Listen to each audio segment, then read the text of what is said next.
What if तुम आज से 1 बिलियन सालों बाद टाइम ट्रेवल करके फ्यूचर में चले गए। तो साई-फाई स्टोरीज में कोई चीज सबसे ज्यादा यूज होती आ रही है दशकों से, तो वो है टाइम ट्रेवल। अब वैसे टाइम ट्रेवल को लेके मेरा मानना है कि अगर ये पॉसिबल होता भी तब भी हम पास्ट में जा सकते हैं, फ्यूचर में नहीं, क्योंकि टाइम किसी ऐसी नदी की तरह नहीं है जिसके दोनों एंड्स पहले से डिसाइडेड हैं। हमारी हिस्ट्री हमारे हाथों लिखी जा चुकी है, लेकिन हमारा फ्यूचर अभी भी डिसाइडेड नहीं है। हम कौन सी चॉइस चूज करते हैं उसके हिसाब से हमारा फ्यूचर डिसाइड होगा। कल को अगर न्यूक्लियर अटैक हो जाए तो कई देश खत्म हो जाएंगे, या फिर वार को ही बैन कर दें सब लोग मिलके, तो भविष्य किसी भी तरफ जा सकता है। तो तुम अनसर्टेनिटी की तरफ तो ट्रेवल कर ही नहीं सकते। पर आज के टॉपिक के लिए हम मान लेते हैं कि फ्यूचर अनसर्टेन नहीं है और हम 1 बिलियन साल बाद ट्रेवल कर सकते हैं। और ये भी मान लेते हैं कि हमारा सोलर सिस्टम, स्पेशली हमारी अर्थ अभी भी खत्म नहीं हुई है। तो 1 बिलियन जाने से पहले हम बात करते हैं स्टेप बाय स्टेप एवोल्यूशन की,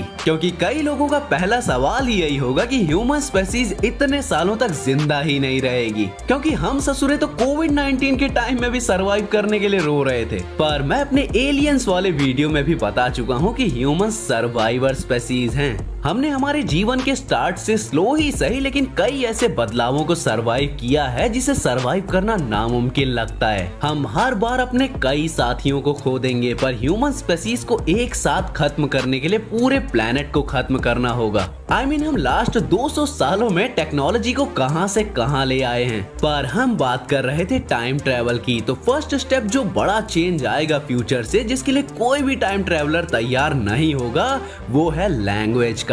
ह्यूमन लैंग्वेज समय के साथ बदलती रहती है। दुनिया भर में हजारों लैंग्वेज बोली जाती हैं, पर अगर तुम देखोगे तो पिछले कई सालों में कई लैंग्वेज खो गई हैं, क्योंकि आने वाली जनरेशन बस 2 लैंग्वेज पर फोकस करती है। एक जो पूरे अर्थ पे बोली जाए यानी इंग्लिश, और एक उसके कंट्री में मेन लैंग्वेज, क्योंकि अभी लैंग्वेजेस का यूनिफिकेशन हो रहा है जिससे हर कोई आपस में बात कर सके किसी भी रीजंस के लिए। तो कई हजारों साल बाद इंग्लिश, हिंदी, मैंडरिन, ये सारी जो सबसे ज्यादा बोले जाने वाली लैंग्वेजेस हैं वर्ल्ड की, ये भी ना के बराबर हो जाएंगी। बल्कि कोई नई ही लैंग्वेज होगी जो इजी हो और जिसे पूरी दुनिया का हर बंदा जानता हो, क्योंकि जितनी दुनिया करीब आएगी लैंग्वेज बैरियर उतना ही खत्म होता जाएगा। और प्रोबेबली इंग्लिश भी सरवाइव नहीं करेगी, बस कुछ वर्ड्स करेंगे, क्योंकि इंग्लिश में ऑलरेडी बहुत फ्लॉज हैं एज लैंग्वेज। सेकंड बड़ा जो स्टेप होगा फ्यूचर में, वो है क्लाइमेट चेंज। जब मैंने बोला कि इस आर्गुमेंट के लिए हम अर्थ को जिंदा रखने वाले हैं, मतलब ह्यूमंस ने नेचुरल रिसोर्सेज का यूज ज्यादा कर दिया है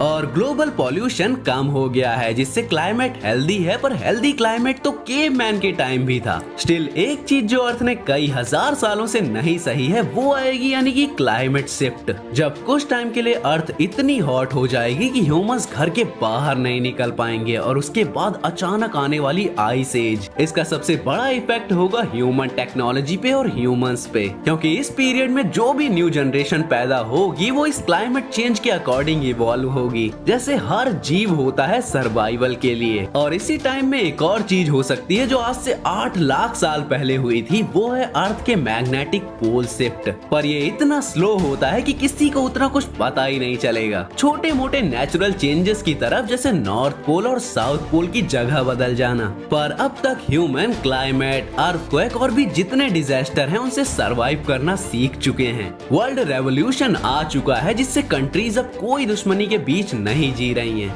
लेकिन एस्टेरॉइड क्रैश और सुनामी जैसे डिजास्टर ने ऑलरेडी अर्थ की बहुत पॉपुलेशन को खत्म कर दिया होगा, और लाइफ को सस्टेन करने के लिए पॉपुलेशन पर कंट्रोल भी लगा दिया होगा, क्योंकि चाहे नए फूड की सोर्सेज अवेलेबल हो, पर फिर भी कम माउथ्स को खिलाना ज्यादा अच्छा है। बाकी अगर तुम्हारे मन में भी कभी ये सवाल आया है कि क्या हो अगर फूड की कमी हो जाए, तो मैं रेकमेंड करता हूँ एक movie, what happened to Monday. इस मूवी में यही बताया जाता है कि कैसे गवर्नमेंट अपने डार्क निर्दयी तरीके से इस चीज का सॉल्यूशन ढूंढती है। और अगर तुम्हें जानना है कि टिकटॉक वाली जनता अगर दुनिया चलाने लग गई तो क्या होगा, क्योंकि जैसे हम अमेरिका को देख रहे हैं, तो एक मूवी है इसी टॉपिक पे, वो सच होते दिख रही है, जिसका नाम है इडियोक्रेसी। इसमें 2 बंदे फ्यूचर में ट्रेवल करते हैं, जिसमें उन्हें पता चलता है कि बेवकूफों की वजह से दुनिया का क्या हाल हो गया है। खैर हम वापस आते हैं अपने आज के टॉपिक टॉपिक पे, क्योंकि अब ह्यूमैनिटी एक बड़ा स्टेप लेने वाली है, क्योंकि हम 1 बिलियन के पास जाते जा रहे हैं। तो मान लेते हैं कि एलियंस से हमारा कभी कांटेक्ट हुआ ही नहीं, और हुआ भी तो कोई इतना भाई बंधु वाला प्यार नहीं था,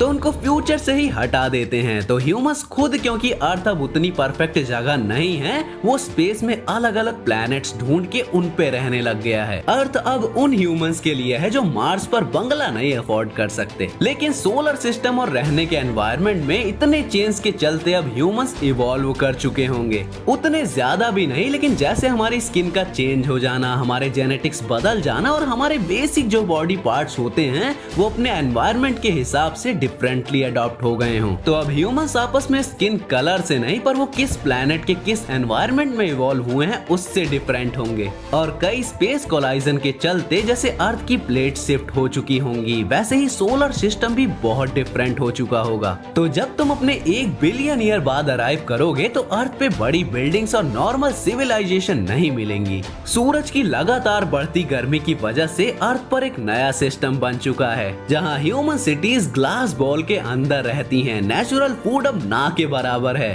अर्थ से लोग अब बस दूसरे प्लेनेट पे शिफ्ट होना चाहते हैं। बर्थ रेट्स लो होंगी और डेथ रेट भी, क्योंकि अब एवरेज ह्यूमन एज मशीन से बढ़ा दी जाएंगी। पानी प्लेनेट अर्थ पे नेचुरली मिलेगा ही नहीं, और अर्थ एक तरह से वो वेस्ट लैंड होगी जहां लास्ट नॉर्मल ह्यूमंस रिजाइड करेंगे। लेकिन एनवायरमेंटल चेंजेस के चलते वो भी बहुत ज्यादा इवॉल्व कर चुके होंगे, और इसी वजह से हमारी ओल्ड बॉडी, हमारी ओल्ड लैंग्वेज और हमारी ओल्ड हेल्थ सर्वाइव ही नहीं कर पाएगी इस फ्यूचर में। या तो हम कुछ टाइम में ही लम्हा और डेड हो जाएंगे, या फिर रिसर्च और डेवलपमेंट में खींच लिए जाएंगे। आइदर वे, अगर फ्यूचर में टाइम ट्रेवल करना पॉसिबल भी हुआ तो ज्यादा आगे जाने का कोई फायदा नहीं, और अगर जाओ भी तो ज्यादा दिन रुकना नहीं। बाकी लास्ट वाले वीडियो में इतने व्हाट इफ सजेशंस देने के लिए तुम्हारा बहुत बहुत थैंक यू। तुम्हारा फेवरेट व्हाट इफ सिनेरियो क्या होगा जो तुम चाहते हो कि रियल हो जाए, वो जरूर कमेंट कर देना। तो मैं मिलता हूँ किसी और वीडियो के साथ, तब तक के लिए बी फैंटास्टिक।